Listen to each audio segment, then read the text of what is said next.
advocacy for Pacific priorities at the UN. I think so. That's really, in a nutshell, the work that I do at the forum. But and I've been in this role for 3 years. Prior to coming to Fiji, I worked in my home country of Papua New Guinea as a researcher, mainly researching issues relating to gender-based violence. Thank you, Tarlene. So before I go into questions, I just wanted to delve more into your background. Can you just tell us where you come from in Papua New Guinea and the research that you were working on before you came to Fiji? So I come from East Sepik, which is in the northern part of Papua New Guinea. It's about an hour, just over an hour by plane from Port Moresby, but I was born and raised in Port Moresby, the capital of PNG, and I'm an anthropologist by training. And what made you focus on gender in your research? I think I came around gender in a roundabout way, to be honest. So I've always had a keen interest in causes of violence, especially gender-based violence. Not because of my own experience of violence. I grew up in in a home where I didn't ever experience violence, as in domestic violence between my parents. And so, but I grew up also with very mindful that there was a lot of violence going on around me. And I've always been interested to understand why people turn to violence. And as part of that, when I began my career as a researcher, I sort of went into looking at those issues, and by default, ended up sort of looking at broader issues relating to gender, especially around women's leadership in Papua New Guinea, especially looking at women's political leadership. But that's really been my focus of work as a researcher for many years, addressing GBV. So I know that you have a PhD in social anthropology from University of St. Andrews. Did you also study a gender component in your PhD? Yes. So initially I wanted to, my initial sort of research topic was around looking at masculinities in relation to gender-based violence in an urban setting. So I did about 15 months of field work in an urban settlement in Port Moresby, and the thesis ended up being an ethnography of urban life. But there's a chapter in my thesis around gender relations and addressing gender-based violence through the eyes of the community that I lived in. To put it simply that way, yes. And have you also studied gender-based violence, between Polynesians, Melanesians, Micronesians, and what the differences might be in the different regions? Like, are there unique challenges? So I've been involved in previous research looking at addressing gender-based violence across the region. So a few years ago, I was involved in a filmmaking project that looked at how film can address gender-based violence. And this was a project that involved researchers from PNG, from Samoa, from the UK, and we went across the island hopping. So we started in PNG and we went to Vanuatu, Solomon's, Vanuatu, came to Fiji, Tonga, and Samoa. And so And I've had an opportunity during that time to understand some of the nuances around GBV, and I'm saying GBV in the broadest sense because we know that domestic violence is the most prevalent kind of violence against women, but there are other forms of violence that are gendered in nature. And I think one of the key things, and also from the work that I've done here at the forum, that I recognize clearly is that the issue of the, domestic violence or gender-based violence is one that's of concern across the regions. So all across, maybe a different scale. So like in my own country, because we're so big and it's a very diverse nation, we have the scale of violence is different. And there's some things that are unique to Papua New Guinea that maybe I know of. I haven't seen in other countries of the region, like sorcery accusation related violence, which has a gendered component. But I think my experience at working at the forum, I can see that violence against women is a concern all across the region.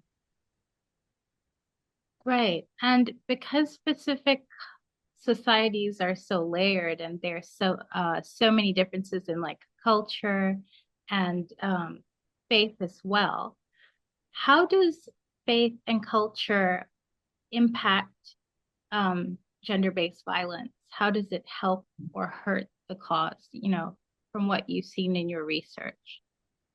So I think there's it can do both, and you're right, Tali. It can help or hurt the cause.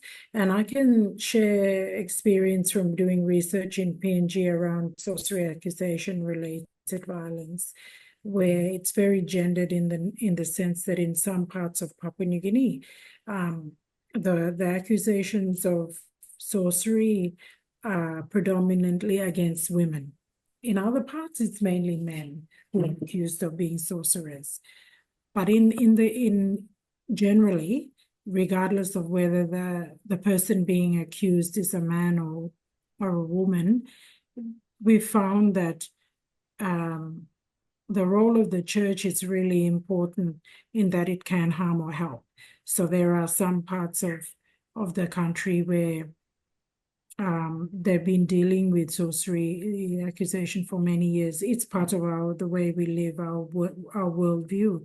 And so the church, especially some of the mainline churches in the Catholic Church, has been very strong in advocating against sorcery accusation related violence. And then there are parts of the country where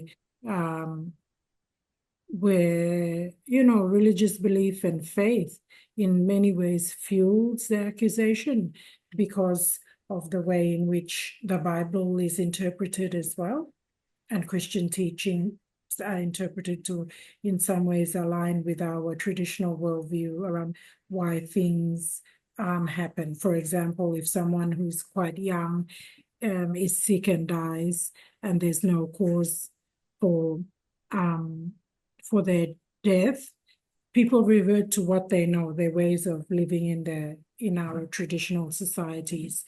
And I think relating to the issue of health and healthy communities where there's no where the health facilities or the education facilities are not there. Obviously, people don't have the knowledge to understand that there might be a biomedical cause. And if there are health facilities in place, they don't have the kinds of technology available to be able to diagnose an illness. So someone could be walking around with diabetes or some kind of leukemia, but because we don't have the technology available to diagnose these kinds of illnesses, they come to the health facility and they go back and forth, and then they end up dying or getting very sick. And this is in many ways people's ways of trying to justify why illness happens and why something bad happens. But that's only one kind of example. There are examples where people are, it's not nothing to do with health, but they're still accusing others for their misfortune. Right. So I also wanted to ask, because there's such a stigma around gender-based violence in Fiji. I'm not sure how it is across the Pacific, but a lot of women who face gender-based violence don't report it when it happens because they're afraid of the public perception. In your research, have you found ways to tackle this stigma? Yeah, Tali, I think that's a really important point, and I think that's something that I've, coming from PNG, really can see something very starkly different. And I haven't spent uh, enough time in other Pacific countries to really be able to draw any conclusions. But certainly, I've lived in Fiji for going on to 3 years now, and one of the things that I always find quite interesting is that for us in PNG, the violence, whether it's especially violence against women, it's a very public, people, it's not that people hide, people know what's going on, and people, they either choose to intervene or they don't, intervene.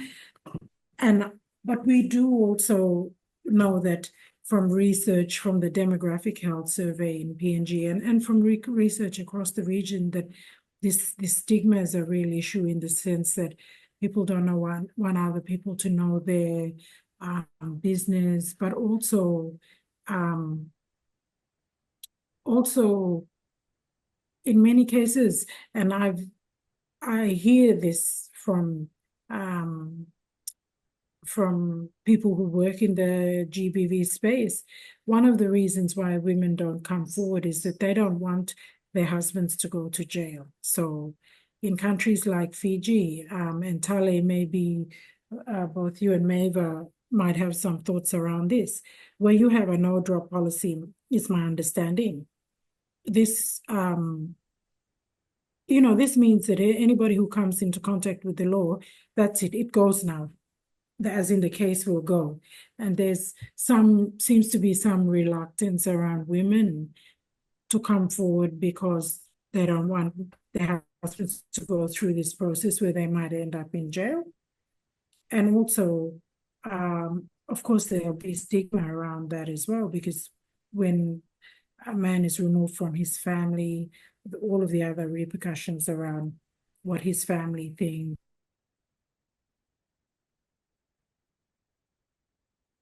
On the Yeah, work that I've been in PNG to address this is to find make sure that there's alternative pathways for addressing issues around gender-based violence. So we have the formal system where you go and the police comes, you press charges, so there's that system. But in many of our countries, there is also the informal justice system. So the village chiefs or the faith leaders or people like that who may be able to intervene as well. But in my view, the end result should be that we should be addressing this issue with a view to limiting and stopping the violence. Yeah, sorry, it cut off for a little bit there for me, but I just wanted to ask, how does social media impact gender-based violence? Because I know in Fiji, and of course you've been living here for 3 years, you've probably seen how often women are bullied on Facebook and on Twitter. And I guess for everyone else who's here, we have a minister here in Fiji, a government minister. Her name's Linda Tambuya, and recently private stories of her, life outside of politics became public. And I think hundreds of people were bullying her online. They were calling her all kinds of names. People were referring to her as as a slut, as a homewrecker, and all of these other things that had nothing to do with the quality of her work. And it got so bad that people wanted her to step down. So I just wanted to ask about how social media comes into play. Like, as a researcher, do you look at social media and how much bullying is going on, and then think that it's going to become real world violence? Or does it just stay on social media? So I thank you. And I think, so this is one of the things when we were doing the consultations for the Revitalize Pacific Leaders Gender Equality Declaration, and we've now captured this in the Revitalize Pledge, is ensuring or looking at ensuring that gender-based violence is also catering or taking into account technology facilitated violence. And last year, SPC, our colleagues at SPC, hosted the first summit or big gathering for the region around TFGBV, because we do see that as an additional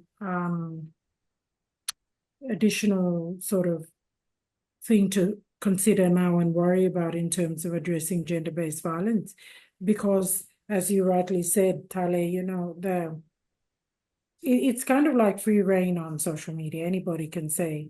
You mentioned the case of Vulnerable Linda Tambuya.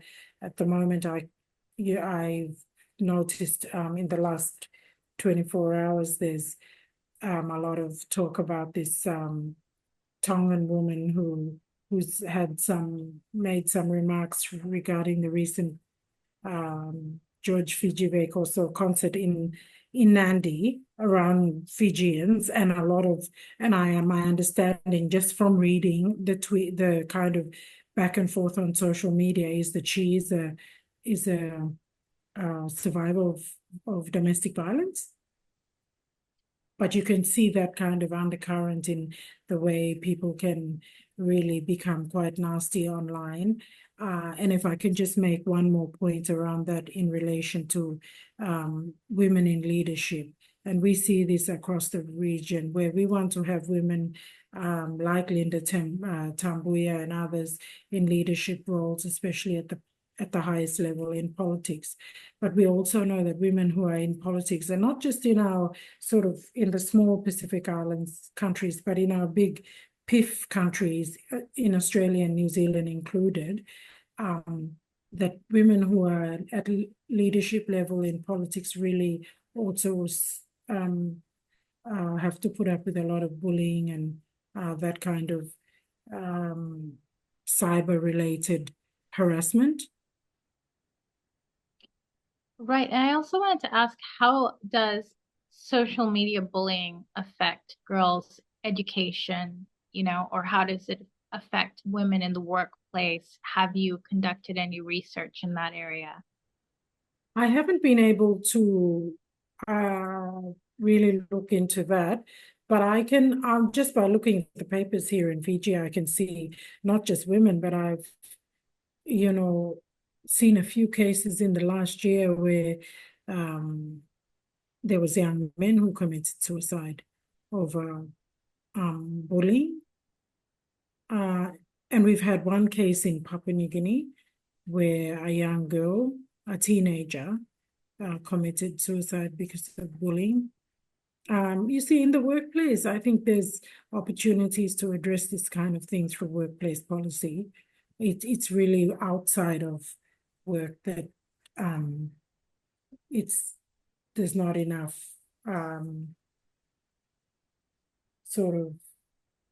there's no way to really, you can't control what people say on the media. It's any man for himself kind of thing. Do you think there are government policies that can be implemented, to challenge social media bullying? I think, I mean, I know a few years ago, Nauru actually banned Facebook. And my understanding is that it was banned, and this was seen in some ways as, curtailing people's freedom of speech. But my understanding is the thinking behind that happening was that there was this kind of what we're just talking about. I think there was some kind of picture, harassment of women or sharing of pictures of girls inappropriately, and the government took action in as a way to try and also socialize and sensitize their own people about what a social media platform like Facebook can do, which is detrimental. I don't know how long the ban went on for, and they've got Facebook back in that country now, but that's more like that's an extreme where government has come in. But I think where there's opportunity for IT, better security or those kinds of things to help to ensure that bullies are tracked down, and not just bullies, but that's one thing. But we're also living in a time where transactions happen in terms of transnational crimes that may or may not include trafficking of women and girls or children. And if the laws around cybersecurity are able to be strengthened within the region, and that's work that is ongoing, and also what our security team works on, that would be useful for our women and girls. You mentioned the sharing of inappropriate pictures, and there has been a rise in cases of revenge porn in the Pacific. Do you know of any Pacific countries that are, making legislation to fight this? Is there work being done, with organizations like PIFS? So with PIFS, we like our work, we don't often, unless we're asked, we go to support at the national level. But when we convene or we attend convenings that are at the regional level, a lot of times we learn about the work that's already ongoing in our region, in our countries. There are several countries, I believe, that are working on legislation relating to this kind of revenge pornography and sharing of inappropriate photos. In Papua New Guinea, there is law in place. And so it's those who are sharing those pictures, because a lot of those pictures are not pornography per se. They're personal photos that have been leaked onto the internet. So it's really those who are sharing these pictures that really need to be held accountable, as opposed to those who are in the pictures. And it's often girls, young girls. But to answer your question, yes, there are several countries. I know from that meeting that was held last year that there was a number of countries who are working on legislation. Right. And is there a difference between the percentage of women and girls who face gender-based violence in, Polynesia compared to Melanesia and Micronesia? Do you find it's higher in Melanesia? It is higher than Melanesia, but I think also we've got to be mindful that reporting rates, and Melanesia, as in the sub-region, is very big. The countries of Fiji, Vanuatu, Solomon Islands, New Caledonia, the population itself is big. But we have some of our countries where legislation has been, all of the countries of the Pacific, the legislation has been in place for many years, but countries like Fiji have really led the response to addressing gender-based violence, and through the Fiji Women's Crisis Center, and then they've gone on to support other networks in the region, like the Vanuatu Women's Crisis Center. They've supported work in PNG and in Tonga. And so the numbers in the Melanesian sub-region are big, large, but it's also because they're the largest countries. But again, the reporting is there, and we're not sure whether, well, it's not that we're not sure, but we know that not everybody comes through the formal system. So what you're seeing in those numbers are really those who come in contact with the law. There's a big number of women and girls, no doubt, who don't even come in contact with the formal legal system. You mentioned Fiji Women's Crisis Center, which is a very big nonprofit in Fiji and probably the main response to, victims of gender-based violence. How have national and international NGOs empowered women and girls who face gender-based violence? How important is their role in the Pacific? I think that's a really excellent question, and I think it's something that now that Pacific women themselves or Pacific people need to self-reflect on really what the role of international NGOs and development partners have been. There in many ways, the impact has been very positive in that, especially with development partners, as a lot of our small NGOs don't have the kind of resourcing to be able to carry out work.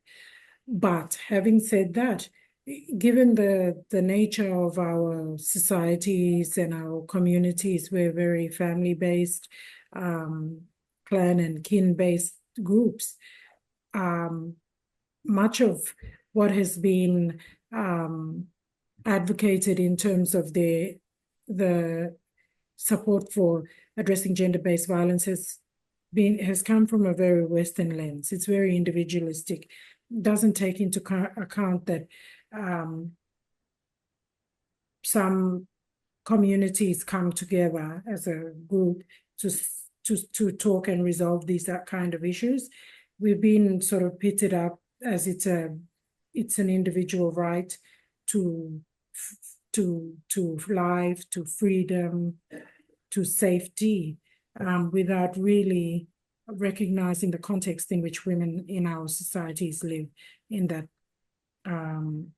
they are part of a family themselves, a clan, they marry into someone else's family, they're part of a faith group, in the relationships between, in some of our societies, the mothers, brothers are very important male figures, and how they play a role also in the lives of girls. All of this kinship, our kinship and our ways of living as specific people, sometimes we come up when we try to engage with the donor and development partner speak, we start to rub up, and you can see the friction, because we are doing one thing one way because that's the way with the rights are very individual based. This is how we should do this to address this issue, but in our reality, it's very different. And I'm saying this about the rural, remote women, not necessarily women in urban settings, but the women in our islands and in the mountains, they don't think about the police as the first option. Some of these countries, there are no police there. So they've got to go to their cultural leaders or their faith leaders to help them to solve their issues or address some of the issues relating to gender-based violence. So I've noticed that most of the organizations that deal with gender-based violence rush to help the women in need. They look for programs to help them, or workshops, or anything else that can support their emotional well-being. But is there any hope for rehabilitation for the men who commit violence? I think that this is one thing, again, through the work that I've done here at the forum and work that of other people, women and men in the region, that it's got to be a holistic approach, that men who are perpetrators of violence, their behavior has also got to be addressed, and it's got to be done in a way that is not confronting and will cause more harm, the do no harm principle. Because as I mentioned, a lot of these women just want the violence to stop. And if for it to stop, it's got to be the man's behavior that changes, because they are the ones who are the perpetrators of the violence. But there's not enough work done in this space to be able to really engage with men and ensure that we have culturally appropriate perpetrator programs. There is bits and pieces of work that have been done in the Male Advocacy Network, but I think there's more opportunities to really address gender-based violence through ensuring the inclusive participation of men and boys in this journey. Do you think we need to change the language instead of calling it gender-based violence? Should we call it, men's violence against women? Not necessarily, because gender-based violence is kind of inclusive of all. Because we also know that there's violence that is caused by women. In countries like PNG, where it's customary, where you can have more than one wife, there's those kinds of contexts where violence is gendered, whether it's co-wives fighting or wives fighting their husband or things like that. And so gender-based violence speaks to violence at the broadest sense, because again, there's also, while we're speaking to it in terms of men and women, there's also the very contentious issue of the being inclusive of LGBTQI plus communities as well.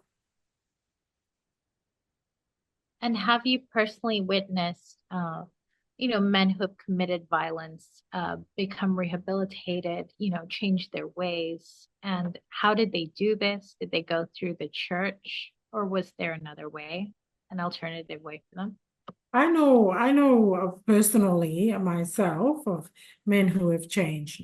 And I think for me, for those who have observed change, it's been in their own family system. Part of it's because of church, yes, going into the church and ensuring and really trying to be committed to Lotu Church, but also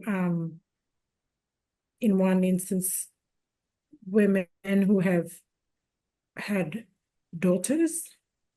I think that has been an eye-opener in the sense that, okay, if this is how I treat my wife or the mother of my child, this same child this little girl is going to grow up to be somebody's wife, so that's what I mean by the drawing on the kinship and our own, the way we think about the world. I think there is not enough work in looking at causes of violence. If there was a longitudinal study done around violence, really tracking, because there's evidence now sort of coming through that men who have witnessed violence as children tend to perpetrate violence against women as adults, right? And I think there's a need for that kind of study as well, to see how Pacific men who have grown up as or survivors of violence, seen their mothers being beaten, how they, as adults, whether they go down that same path or they go down a different trajectory. So I think that's an opportunity definitely for more research to engage with, because we don't have that kind of information at hand. So in Fiji, on social media, Maeva, correct me if you think this is wrong. On social media, when people become famous because they're victims of gender-based violence, when women become famous and everyone's sharing their posts and things like that, a lot of people tend to not believe them. a lot of people tend to blame them and, share their posts and say, this woman is lying. I know the man, he's a very nice guy, he's so polite. And how would you tackle that issue, when it comes to the public not believing the victim?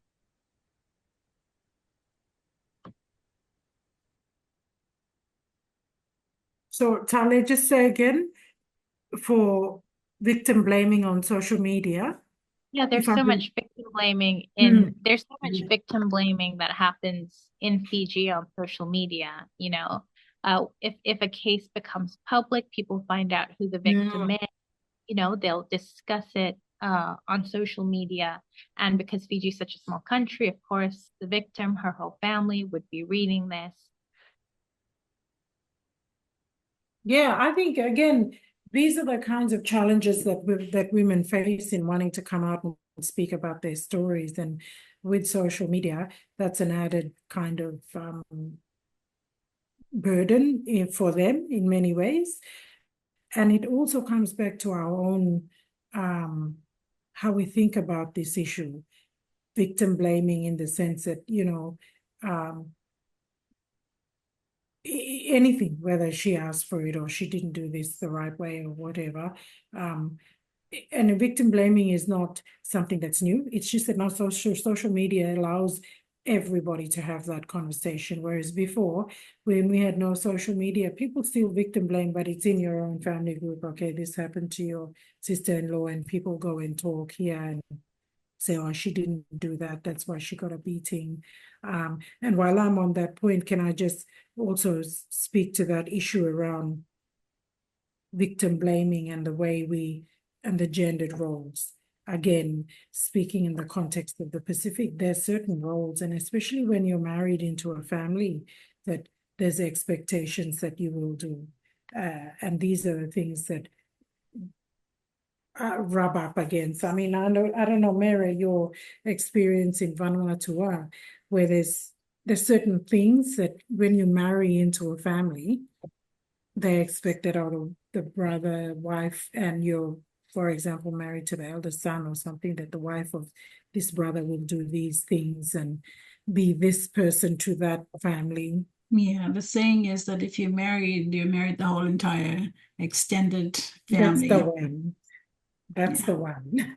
And so I think in this kind of modern day Pacific that we live in, where families are now in some, especially in this urban setting, we're living more nuclear, it's also pressure on these men to be able to manage these kinds of expectations from their families, that they might not want that their wife to be married to the whole entire extended family, and there's any customary obligation, she has to be there. But again, in some of our societies, the mothers and sisters are very, very powerful figures in their brothers and sons' lives. And this is something I always say in my own country to my own fellow Papua New Guinean women. We say it in Tok Pisin, we say, look out in mouse blow you. Look after your mouth, because that's something you might say to your brother or your son that will like stoke the fire in him to be angry at his wife. Because if you don't want that to happen to yourself, then don't say the same thing, and then your sister-in-law, will be in some ways in threat of violence, because you, the sister and the mother, is saying, she didn't do that, or I came to your house and you didn't welcome me, or you didn't make my tea or whatever, or she stayed in the room the whole time. These are the real sort of, Desi Mary, you're laughing because you can relate to it. You know what? These are the things that are specific women now, and we're telling it.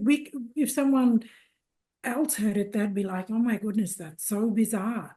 But for us, those are the little things in Tok Pisin. Again, Mary will know, we say it means passing your ways. And these are the things that we value about not just women, but people and how you relate to each other.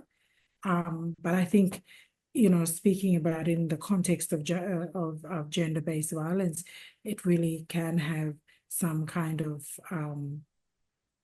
influence and effect in the way in which men also engage or think about their own wives. So I know that in biblical teachings, which are, found across the Pacific, they're always teaching about how women submit yourselves to your husbands. But people don't seem to finish the scripture where it says, husbands, love your wives. There's such a focus on women performing within marriage and relationships in the Pacific. And I just wanted to know from your research, what the reasons are. Like, why don't people focus more on the men as well for not doing their duty of being loving husbands? Yeah, I think it's not really the focus. I think we have talked about the submitting more than the protecting and the love. And that's something when we engage with speaking about violence with men that we should speak to more in that context. And that's the role of the church is really important for that. And I also think it's because, again, because there has been a very big focus on empowering women that we've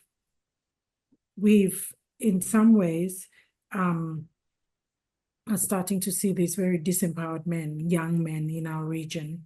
And so it's about finding the right balance and also really looking at, for example, the Bible and picking up where we haven't maybe focused a lot on the role of men and boys in the context of religion and packaging it in a way, in a positive way, because what we see in the development space is that there's a lot of opportunities for women and girls. For example, Australia gives scholarships for study in their country. Half of the scholarships must go to women. That's affirmative action. And with the theory or that, when you have an educated woman, she's empowered, she can look after herself, she can get herself out of situations of violence. I can tell you that in Papua New Guinea, the domestic demographic health survey shows that women who are highly educated are reporting violence, and the violence is from men who are educated at the same level. So it's about finding that balance. Of course, it could be that they're reporting more because they're aware of the laws, they know that the laws are in place. But I think that kind of indication in itself is something to be concerned about. And so when we talk about addressing issues relating to gender-based violence or gender equality, that's why from the perspective of the pledge and the work that we do, we must bring all of our people together, men and boys, women and girls, the elderly, the persons with disability, be very inclusive. And sometimes this can be seen that we're diluting the importance of addressing violence against women.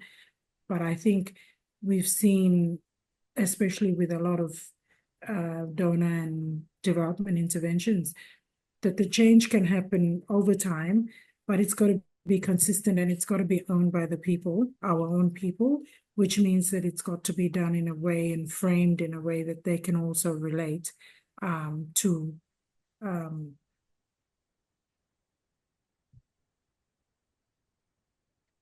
So I know that you have a very busy schedule, Dr. Fiona, and we are running out of time. I have one more question before we open the floor to, questions from everyone who's here. How do women in the Pacific hold leadership roles beyond politics? And how do these roles differ from men's leadership roles? Oh, fantastic. Look, women are leaders. I think that's one thing we don't see women at the political level, and there's many challenges across the region why they don't get into politics. But women are leaders at all levels. We've got some of our countries in the region where women are the owners of the land. They're matrilineal countries. Now in RMI, FSM, parts of Palau, parts of Papua New Guinea, And so they own the land. They're the leaders of their communities. We have women who are leaders in their faith-based circles, women leaders in the non-government space. And in some countries, we've got very strong women leaders in the private sector and civil society. Well, thank you very much, Dr. Fiona, for all of your insights and helping us to understand how the Bible can help or hurt gender-based violence, you know, or even why we call it gender-based violence in the Pacific, how social media impacts it. This has been a very important discussion. And because Melanesian Women Today is rolling out more projects in Fiji, Vanuatu, Solomon Islands, this discussion is very important for us, as the volunteers. So now I wanted to open up the floor and just ask anyone if you have any questions for Dr. Fiona. You can go ahead now.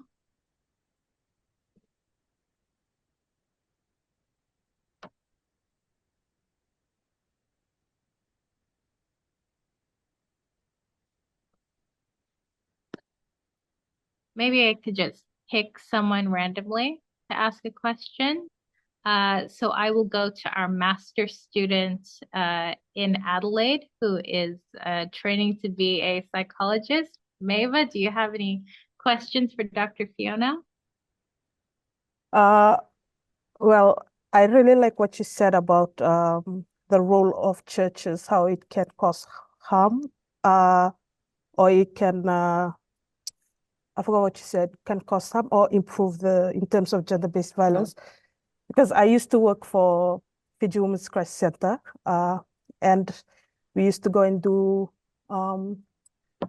awareness programs in the village and even in police stations. And we always get that particular Bible verse where, but women are supposed to submit to men. Women are supposed to submit to men. And I'm thankful for our colleagues that they are well aware of the Bible. So we always, bring that up like the rest of the chapters. And I don't know, I think my question is around because religion is such a respectful thing in the Pacific. People, we hold high respect for it.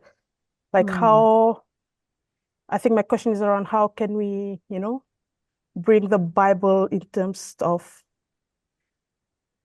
to meet that respect level, to bring that the Bible also says this, because sometimes men sees that as a threat or we're disrespecting them. Yeah, no, I think that, there's been a lot of work being done. Thank you, Maeva, around theology of gender, and the work that the Pacific Theological College is doing. And so it's really about getting our faith leaders and the religious on board to be able to speak to the masses, because as you know, and from your experience, people listen to what the pastor or the tala says. And so where there's opportunities to engage, and this is why the places like the Pacific Theological College are so important, because they engage with theology, but they engage in academia and thinking, philosophical thinking, but are also aware, and the Pacific Council of Churches, of course, but are also aware of the real issues that confront our people, and gender-based violence is one of them. So I think there's been a lot of positive developments in that space, and something that people like yourself, Maeva, when you complete your studies, hopefully we'll be able to continue to engage. Yeah. So, Dr. Fiona, I know that you have a meeting at 12. Yes. Is that, well, thank you so very much for making time for us today. And I speak on behalf of everyone. We're so pleased to hear your insights. And you can leave whenever you feel like you have to. We don't want to keep you.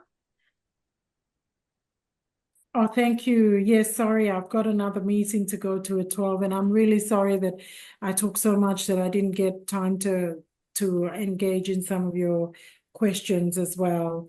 No, Yeah. honestly, you made it very easy for me as the moderator. I really appreciate when people talk. Thank you so much, Thank Dr. you. Fiona. Thank you, Thank Dr. you. Fiona. Thank you. Yeah. And all the best. Hopefully we can chat again later another time. Yes, we will Thank you so definitely have much. you back to talk to us.